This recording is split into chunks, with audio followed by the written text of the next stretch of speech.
ಬಾಗಲಕೋಟೆಯಲ್ಲಿ ಮೊಹರಂ ಸಂಭ್ರಮ ಮನೆ ಮಾಡಿದೆ. ಭಾವೈಕ್ಯದ ಸಂಕೇತವಾದ ಮೊಹರಂ ಆಚರಣೆ ಕತಾಲ್ ರಾತ್ರಿಯ ಮೈ ನವಿರೇಳಿಸುವಂತಹ ರಂಗು ನಾವು ಕಾಣಬಹುದಾಗಿದೆ.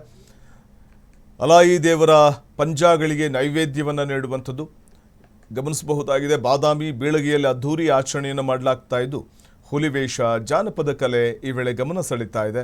ಹರಕೆ ಹೊತ್ತ ಭಕ್ತರಿಂದ ಪೂಜೆ ಪ್ರಾರ್ಥನೆಯನ್ನು ಸಲ್ಲಿಸಲಾಗ್ತಾ ಇದ್ದು ಸೌಹಾರ್ದದ ಸಂದೇಶವನ್ನು ಈ ಮೊಹರಂ ಸಾರ್ತಾ ಇರುವಂಥದ್ದನ್ನು ಕಾಣಬಹುದಾಗಿದೆ.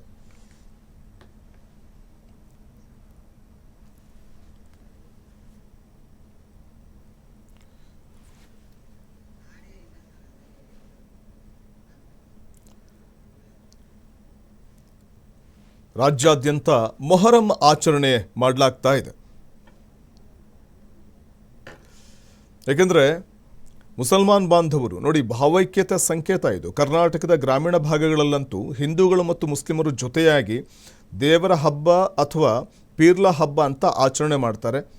ಮಸೀದಿ ಮತ್ತು ದರ್ಗಾಗಳಲ್ಲಿ ಪೀರ್ಲ ದೇವಸ್ಥಾಪನೆ ಮಾಡ್ತಾರೆ.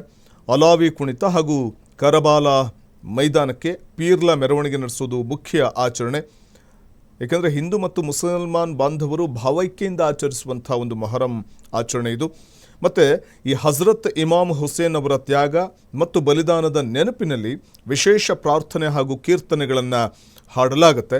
ಸೊ ಇದು ಮೊಹರಂ ಹಬ್ಬದ ಒಂದು ವಿಶೇಷವಾದಂಥ ಒಂದು ಆಚರಣೆ.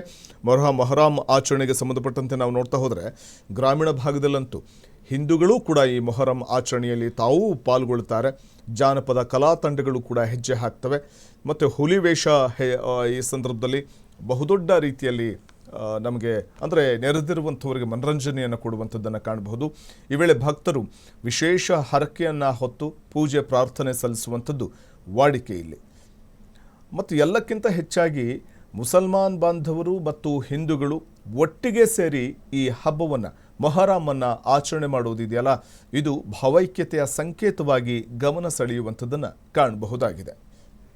ಬಾಗಲಕೋಟೆಯಲ್ಲಿ ಕಂಡು ಬರ್ತಾ ಇರುವಂಥ ಒಂದು ಹಬ್ಬದ ವೈಶಿಷ್ಟ್ಯತೆಯ ಆಚರಣೆಯನ್ನು ಕಾಣಬಹುದು.